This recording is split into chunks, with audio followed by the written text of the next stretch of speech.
हम हरियाणा के पूर्व वित्त मंत्री कैप्टन अभिमन्यु से सीधे मुखातिब हों, उनसे बातचीत करें और लॉकडाउन में देश और प्रदेश की स्थिति को समझने की कोशिश करें, उनके अनुभव को साझा करें। सबसे पहले स्वागत है कैप्टन अभिमन्यु जी आपका जनता टीवी पर। धन्यवाद साकेत जी, नमस्कार आपको। सर, सबसे पहले तो यही जानना चाहूंगा कि देश में जो इस वक्त स्थिति है, कोरोना की जो मामले हैं वो लगातार बढ़ते चले जा रहे हैं। हरियाणा में भी, पूरे देश में भी लॉकडाउन थर्ड चल रहा है। आकलन क्या है सर आपका? आगे इसको कंटिन्यू करना पड़ेगा क्योंकि सरकार, ऐसा लग रहा है कि अर्थव्यवस्था पर भी पूरी तरीके से नजर है सरकार की। देखिए साकेत जी, ये जो कोरोना वायरस का संकट है, ये पूरा मानवता इसको झेल रही है और पूरे विश्व में संकट है। और भारत ने इस कोरोना वायरस के संकट को अभी तक निपटने में बहुत ऐतिहासिक सफलता प्राप्त की है जी। और हमें इस बात का संतोष भी है कि जहां पर अमेरिका और यूरोप के बड़े बड़े देश, इसमें इंग्लैंड हो, स्पेन हो, फ्रांस हो, जी। तो इस महामारी की चपेट में बहुत गंभीरता से आज वो उनको सामना करना पड़ रहा है। भारत में अभी तक काफी हद तक इसका बचाव है और इसका कारण है कि हमारे राष्ट्रीय नेतृत्व ने समय रहते हुए लॉकडाउन करने के साहसिक फैसले लिए हैं।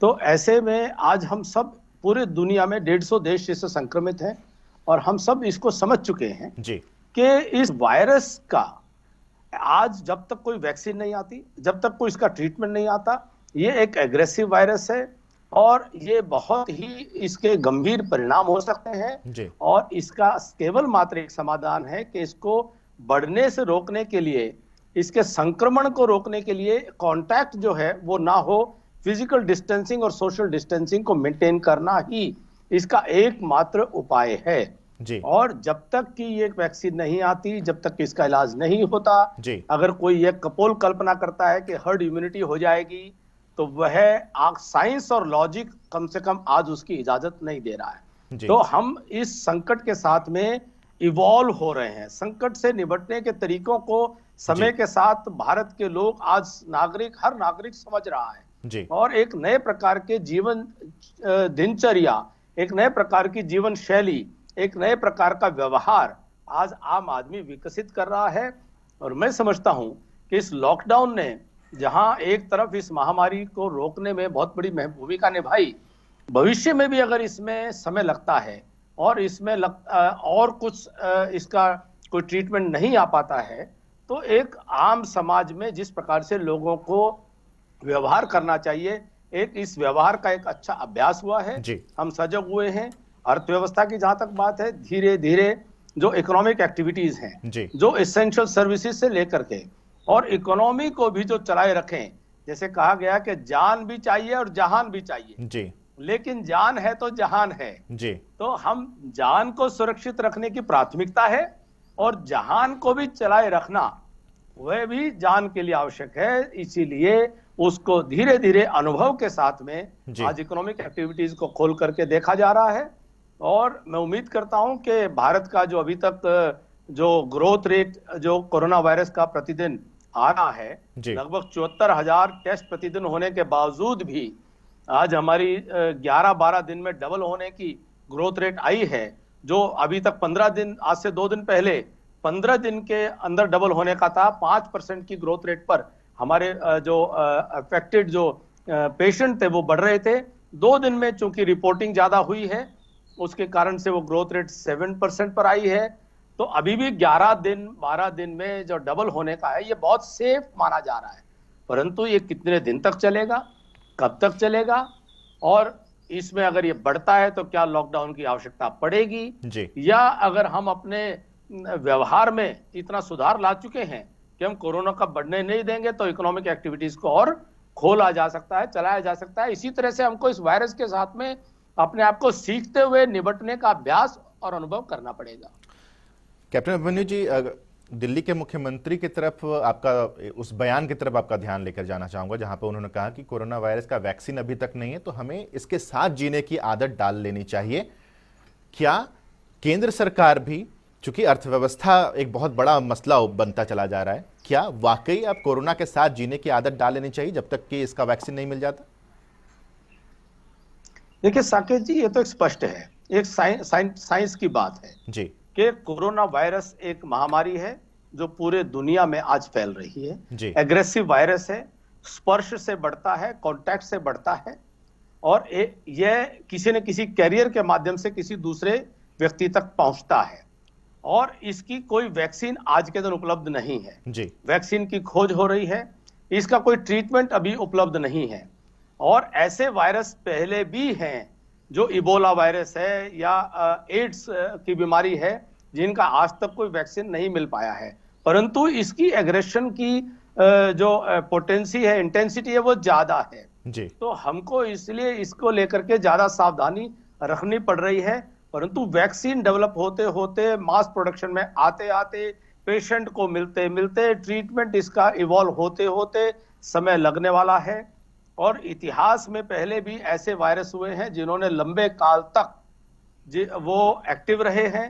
तो ये बात, इसमें कोई दो राय नहीं है जी। कि हमको इसको जब तक कि इसका समाधान, इसका इलाज नहीं निकलता है, तब तक हमें इससे बच करके रहने की, तरीके से जीने के स्वभाव में आना ही पड़ेगा। और वही अभ्यास नरेंद्र मोदी जी ने इस देश की जनता को पिछले 1.5 महीने में, पहले 2 लॉकडाउन में, अब तीसरे लॉकडाउन में मार्गदर्शन करते हुए, सीधे नेतृत्व लेते हुए और पूरे देश को एक साथ अपने साथ जोड़ते हुए आज इस स्वभाव में, इस व्यवहार में ढालने का एक बहुत भागीरथ प्रयास किया है। और पूरे देश ने भी उनका साथ दिया है, हर कोई व्यक्ति आज साथ दे रहा है। और जहां जान बचाने का प्रयास है, वही जहान को भी बचाने का प्रयास है, परंतु दोनों में संतुलन रख करके चलना पड़ेगा। और मोदी जी की एक बात के लिए पूरा विश्व तारीफ कर रहा है, और आने वाली पीढ़ियां इतिहास में पढ़ेंगी कि भारत में पहली बार कोई ऐसा नेतृत्व आया जिसने जान को प्राथमिकता दी, भारतीय नागरिकों की जान की कीमत को उन्होंने, उसके मूल्य को समझा और उसको प्राथमिकता दे करके, और जहान से ऊपर, एक प्रकार से अर्थव्यवस्था से ऊपर उनको रखा। परंतु जैसे जैसे अनुभव हमारा बेहतर होता चला जा रहा है, तो इकोनॉमिक एक्टिविटीज को बढ़ाना भी अपेक्षित है, और उनको वो भी चलें, इसका भी प्रयास जल्दी से जल्दी होगा, परंतु जान की कीमत पर नहीं हो सकता है। ये एक बड़ी बात है कैप्टन अभिमन्यु जी, लेकिन फिर भी चूंकि आपने वित्त मंत्रालय संभाला है, आप बेहतर तरीके से समझ सकते हैं कि एक प्रदेश को चलाने के लिए, एक देश को चलाने के लिए आर्थिक दृष्टिकोण से मजबूती कितनी जरूरी है। आपका पर्सनल ओपिनियन क्या है सर, कब तक इस तरह से लॉकडाउन को देश प्रदेश हैंडल कर पाएगा? साकेत जी, एक अपने वित्त मंत्री के अनुभव के नाते मैं आपको कहना चाहता हूं जी कि यह संकट केवल हरियाणा नहीं झेल रहा या हिंदुस्तान नहीं झेल रहा जी, ये पूरी दुनिया इस संकट से वाबस्ता है जी हिंदुस्तान की अपनी कुछ कमजोरियां हैं तो अपनी कुछ ताकत भी है जी और जब अगर खजाने के मुंह खोलने की आवश्यकता होगी, जिस प्रकार से रिजर्व बैंक ने अभी तक कुछ प्रयास किए हैं, भारत सरकार ने भी कुछ स्टिमुलस पैकेजेस दिए हैं और एक प्रकार से मैं इनको सर्वाइवल पैकेजेस कह रहा हूं जी, तो अर्थव्यवस्था को चलाने के लिए स्वाभाविक तौर पर सरकार फैसले लेगी, रिजर्व बैंक फैसले लेगा, वो फैसले दुनिया के सभी देश लेंगे, दुनिया के सभी देश जब बराबर लेंगे, अमेरिका भी लेगा, जब जापान भी लेगा, जब ऑस्ट्रेलिया और यूरोप के सभी देश लेंगे, तो स्वाभाविक है कि इंटरनेशनल आपस में करेंसीज की कंपैरिजन में सबको बराबर का असर पड़ने वाला है, तो कोई भारत पर अकेले नकारात्मक असर इसका पड़ने वाला नहीं है। मैं भारत की जहां तक हमारी रिसोर्सेज की लिमिटेशन है वो सही बात है, लेकिन सरकार के पास में और रिजर्व बैंक के पास में आज वो क्षमता है, उनके पास वो भारत के संविधान के द्वारा दिए गए अधिकार हैं कि जो आवश्यक कदम उनको समय पर उठाने पड़ेंगे वह उसको उठाएंगे, इसमें मुझे कोई संदेह नहीं है। और हमारी एक बहुत बड़ी शक्ति भी है, वो है कि भारत को कृषि प्रधान देश कहा जाता है। वो इसीलिए नहीं कि हम अर्थव्यवस्था में हमारा कृषि से जुड़ा हुआ व्यवसाय वह ज्यादा उसमें कंट्रीब्यूट करता है, ज्यादा पैसे कंट्रीब्यूट करता है, विषय वो नहीं है, परंतु कृषि के ऊपर निर्भरता भारत के लगभग 57 से 60% लोगों की है। सौभाग्य से हमारा रबी की फसल का कटाई का सीजन अभी पूरा हुआ है जी, और एक रिकॉर्ड उत्पादन उसमें आज सामने आ रहा है। तो ये हम समझें कि 57 से 60% जनसंख्या का जो अर्थव्यवस्था है, जो कृषि की अर्थव्यवस्था है, उस पर कोरोना का नकारात्मक प्रभाव अभी नहीं है और उसने अपनी कंट्रीब्यूशन पूरी अपनी देश की अर्थव्यवस्था में दे दी है। आज सर्विस सेक्टर जीरो के करीब खड़ा है, आज मैन्युफैक्चरिंग सेक्टर आज बहुत बड़े गिरावट के दौर में है, लेकिन एग्रीकल्चर सेक्टर और अलाइड सर्विसेज सेक्टर अपने रूटीन के वह ग्रोथ रेट के ऊपर खड़ा है, जिसके ऊपर 60% के करीब भारत की जनसंख्या निर्भर है।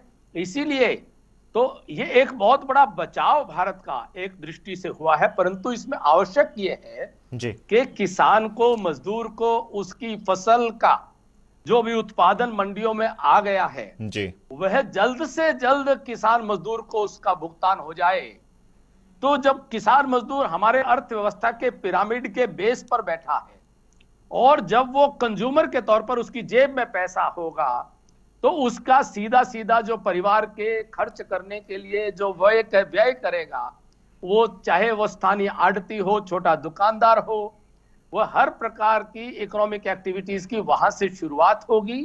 तो इसीलिए मेरा ये जो शासन में जिम्मेदार लोगों से सुझाव है कि किसान की और मजदूर के उत्पादन का तुरंत भुगतान कर देने से अर्थव्यवस्था में सुधार आएगा और 57 से 60% पॉपुलेशन के ऊपर कोई संकट नहीं आएगा और बाकी मैन्युफैक्चरिंग और सर्विसेज सेक्टर पर जो अनेक प्रकार के प्रयास हो रहे हैं, धीरे धीरे इकोनॉमिक एक्टिविटीज खुलेंगी तो उनका भी समाधान वह संभव हो सकेगा। एक चीज मैं आपसे समझना चाहता हूं और दर्शक भी समझना चाहते हैं सर, कि इकोनॉमिकली एक्सपर्ट लोगों से जब बात होती है तो ये कहते हैं कि जब लॉकडाउन खत्म होगा और अर्थव्यवस्था को मजबूत करने की बात सामने आएगी तो बोझ आम लोगों की जेब पर ही पड़ेगा। जैसे अभी हम लोग कोरोना सेस देख रहे हैं, पेट्रोल और डीजल पर वैट देख रहे हैं, इस पर कितनी सच्चाई है और आपका ओपिनियन क्या है? साकेत जी, हमको एक बड़ी साधारण सी बात को समझ लेना चाहिए जी कि समाज और सरकार का आपस में संबंध क्या है। जी सरकार कोई मंगल ग्रह से नहीं आई है जी समाज में से ही कुछ लोगों को समाज के लोगों ने चुन करके, कुछ लोगों को इलेक्ट करके, कुछ लोगों को सेलेक्ट करके, कुछ लोगों को पॉलिटिकल एग्जीक्यूटिव में, कुछ लोगों को ब्यूरोक्रेटिक जिसको हम कहते हैं मशीनरी की उस एग्जीक्यूटिव का हिस्सा बनाया है। वो समाज के ही अंग हैं और जितना समाज की शक्ति होगी, जितनी समाज की जो हमारी ग्रॉस डोमेस्टिक प्रोडक्ट होगा, उत्पादन होगा, उसमें से जो कुछ हिस्सा खजाने में से जाएगा, उसी में से सरकार चलेगी, उसी में से सरकार समाज के लिए उसको व्यय करने का काम करेगी। तो ये कोई बाहर से पैसा नहीं आता है, कोई सरकार के पास अलग से पैसा नहीं होता है। ये तो जितना समाज उत्पादन करके सरकार को उपलब्ध कराता है, सरकार उसी में से समाज के भले के लिए उसको लगा सकती है। तो इस एक संबंध को हमको समझना चाहिए कि सरकार में बैठे हुए लोग वह समाज के सेवक हैं, समाज के, पूरा भारत का समाज उसका मालिक है, इस देश का मालिक है। और शासन प्रशासन में बैठे हुए लोग, सरकार में बैठे हुए लोगों का काम यही है कि वो एक अच्छे बेहतर संयोजन के साथ में, नियोजन के साथ में पूरी व्यवस्था को चलाने का काम करें। स्वाभाविक है कि जब समाज में अर्थव्यवस्था की गतिविधियां सक्रिय होंगी, बेहतर होंगी, गतिमान होंगी, गतिशील होंगी, तो उसमें से सरकार के खजाने में राजस्व की पूर्ति होगी।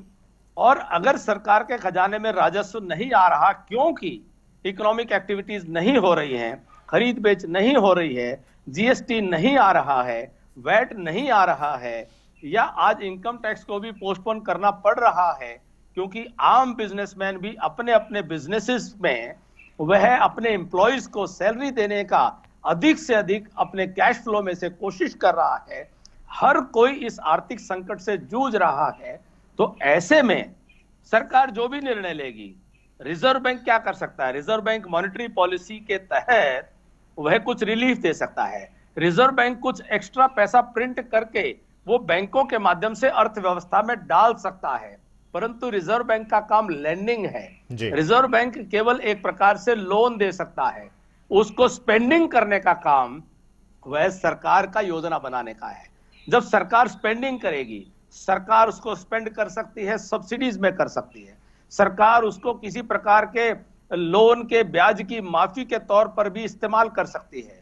सरकार सीधे सीधे उस लोन के रूप में वह छोटे बिजनेसेस को उपलब्ध करा सकती है। लेकिन अंततोगत्वा चाहे वो केंद्र सरकार हो, चाहे राज्य सरकार हो, चाहे बैंक हो, उनको रिजर्व बैंक को वह पैसा ब्याज समेत किसी स्टेज पर लौटाना होगा, क्योंकि रिजर्व बैंक स्वतंत्र है। तो लेकिन सौभाग्य से आज का संकट पूरी दुनिया के सामने है। मैं संकट बहुत बड़ा दुर्भाग्यपूर्ण है, लेकिन दूसरा जो एक इसमें विषय है वो ये कि पूरी दुनिया झेल रही है जी। जब पूरी दुनिया झेल रही है तो इसका जो भी दुष्परिणाम होंगे, जो भी इसका दुष्प्रभाव होगा, आने वाले 8-10 सालों में उसको बराबर किया जा सकता है। IMF ने भी कहा है, इंटरनेशनल मॉनेटरी फंड ने एडवाइस किया है कि इस साल संकट के कारण से देश की अर्थव्यवस्थाओं में आपको फिस्कल डेफिसिट की जो मर्यादा है, आप उससे पार जा सकते हैं। आप और पैसा जितना चाहिए आप अपना आवश्यकता अनुसार, अपने अपने राष्ट्र की परिस्थितियों के अनुसार उस पैसे को उपलब्ध करवा सकते हैं। उसका इंपैक्ट जो है वो उसका नेगेटिव इतना नहीं होगा। अगर अमेरिका टोटल जीडीपी का वह 15% तक फिस्कल डेफिसिट पर जा सकता है, 200% जीडीपी का अमेरिका लोन ले सकता है, तो भारत तो अपने फिस्कल डेफिसिट के 5% पर ही खड़ा है जीडीपी के। भारत तो अभी अपनी जो लोन, जो डेट टू जीडीपी जिसको कहते हैं, जीडीपी की तुलना में लोन जो अमेरिका का 200% है, हम तो 50% से भी नीचे हैं। तो अभी सरकार और रिजर्व बैंक के पास ऑप्शंस हैं, और मैं ये मानता हूं कि आज तुरंत तो सर्वाइवल के विषय है, लेकिन समय के साथ जब पूरा का पूरा एक डैमेज कितना हुआ है, इकोनॉमी को कितने स्टिमुलस पैकेज की आवश्यकता है जी, जब उसका असेसमेंट हो जाएगा, वो जब सही समय, जब आकलन सही हो जाएगा, तो जब पूरा का पूरा नुकसान का एक डेफिनेटिव असेसमेंट हो जाएगा जी, उसके बाद जब कोई जो फाइनल पैकेज निकल करके आता है वह ज्यादा महत्वपूर्ण है, क्योंकि इसका परिणाम कोई 2-3 महीने 6 महीने नहीं, इसका दुष्परिणाम थोड़ा लंबा चल सकता है। बिल्कुल। और सरकार, हमारा सौभाग्य है जी, ऐसे समय में कल्पना करके देखें कि अगर नरेंद्र मोदी जी से अतिरिक्त अगर आज कोई देश का नेतृत्व होता तो देश किस हालात में होता। हमारा सौभाग्य है कि जब यह महामारी का संकट जब पूरी मानवता पर आया, हमें ऐसा एक महान नेतृत्व मिला है जो देश के गरीब के दर्द को भी जानते हैं, जो अर्थव्यवस्था के मूल सिद्धांतों को समझते हैं, जो पूरे विश्व में एक नेतृत्व के तौर पर आज जिनको स्वीकार किया गया है, पूरे विश्व में भारत को यशस्वी गौरवान्वित कर रहे हैं। तो ऐसे में मुझे लगता है कि भारत बहुत सुरक्षित हाथों में है।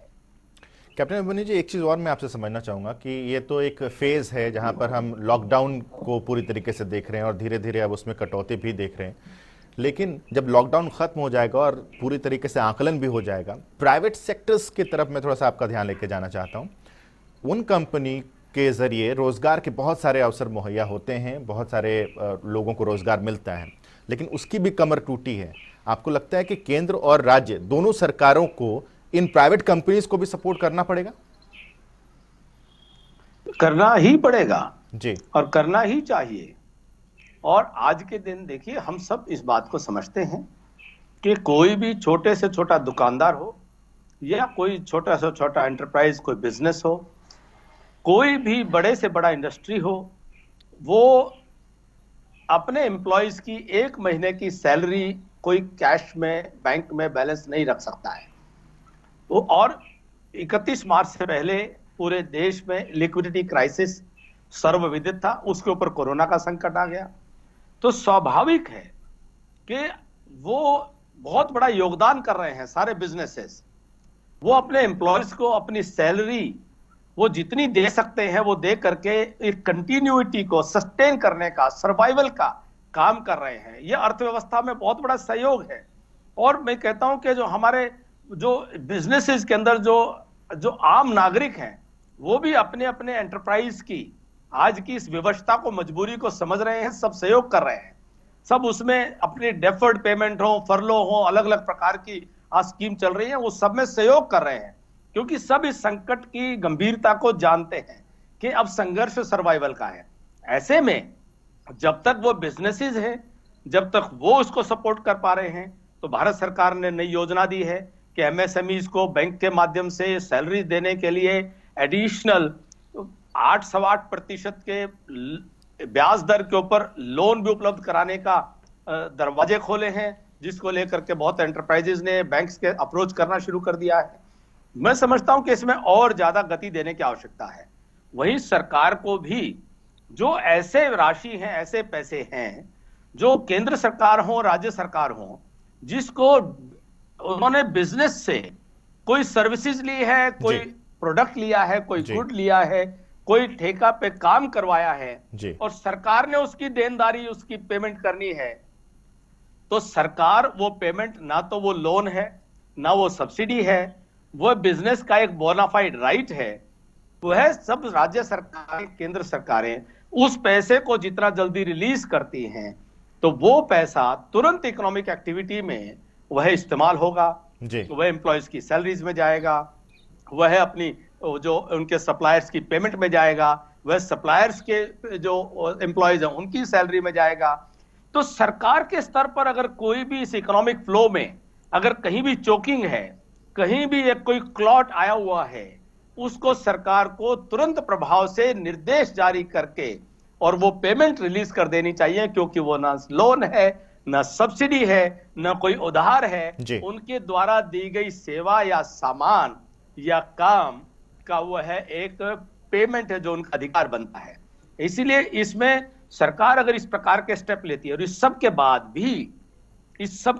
भी अगर बिजनेसेस की रिक्वायरमेंट है कि बिजनेसेस को हैंड होल्डिंग की जरूरत है, सपोर्ट की जरूरत है, मुझे पूरा विश्वास है हमारे प्रधानमंत्री जी, हमारे वित्त मंत्री जी, हमारा वित्त विभाग सब इस बात को लेकर के सजग हैं, सावधान हैं, सक्रिय हैं और लगातार इसमें प्रयास कर रहे हैं। और मुझे पूरा विश्वास है कि वो समय पर वह आवश्यक जो भी कार्रवाई है, वह जो मदद है, जो सहायता है, निश्चित तौर पर उपलब्ध कराएंगे। संकट में किसी को अकेला नहीं छोड़ा जाएगा। एक आखिरी से सवाल कैप्टन अभिमन्यु जी, हमने लगातार सरकार की बात कर ली, अर्थव्यवस्था की बात कर ली, आम लोगों की बात कर लेते हैं। आम लोगों को क्या सजेस्ट मेरे पीछे बारिश शुरू हो गई है जी, आम लोगों को क्या सजेस्ट करेंगे सर? बस आखिरी से सवाल। देखिए, मेरा इतना ही है कि यह संकट का समय है।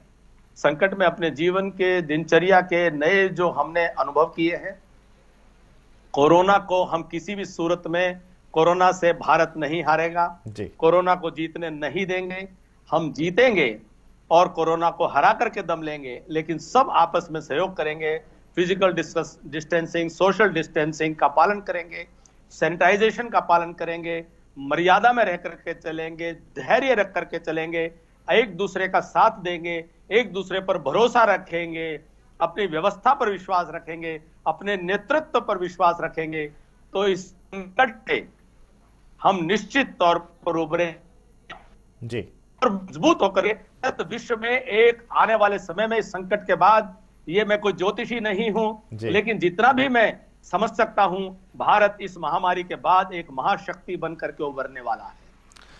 बहुत बहुत शुक्रिया कैप्टन अभिमन्यु जी, हमसे बातचीत करने के लिए, वक्त निकालने के लिए बहुत बहुत शुक्रिया। धन्यवाद।